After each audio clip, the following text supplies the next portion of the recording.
কেন্দ্রীয় নির্বাচন কমিশন বিজেপির দাবেদারি করছে, তাই ভোট লুট হচ্ছে। দুর্গাপুরে এসে মন্তব্য সিপিআইএম এর রাজ্য সম্পাদক মোহাম্মদ সেলিমের। মমতা ব্যানার্জির রাজত্ব হচ্ছে বেআইনি কাজ করার জন্য। তারা কোর্টের নির্দেশ মানে না, মানে তাদের দিয়ে দিত সবাইকে, একসঙ্গে কাজ চালু করে দিত।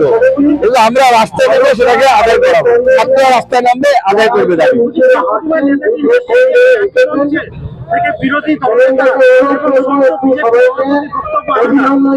9 জুলাই ওষুধের দাম বৃদ্ধি, সমকাজে সমবেতন, জিএসটি প্রত্যাহার, সর্বোপরি শ্রমিক স্বার্থ সুরক্ষিত করা, এমনই কিছু দাবি দাওয়াকে সামনে রেখে বেনাচিটি ভিরিঙ্গি মোড় থেকে প্রান্তিকা পাঁচমাথা মোড় পর্যন্ত একটি পদযাত্রা বের করে।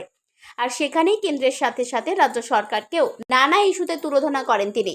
নির্বাচন করছে না, আর নির্বাচন হলে দেখেছো রাজ্যের নির্বাচন কমিশন কিরম ছোট জগন্নাথ, কেন্দ্রীয় নির্বাচন কমিশনের কিরম মোদির তাবেদার হয়ে গিয়েছে। সুতরাং মানুষকে রাস্তায় নামতে হবে, নিজের অধিকার প্রতিষ্ঠার জন্য লড়াই করতে হবে। অতীতে তাই করেছে, বর্তমানে তাই করছে, ভবিষ্যতে তাই করতে হবে। দুর্গাপুরের প্রাক্তন বিধায়ক বিপ্রেন্দু চক্রবর্তী, আইএনটিইউসির নেতা রজত দীক্ষিত সহ অন্যান্য নেতৃবৃন্দরাও উপস্থিত ছিলেন।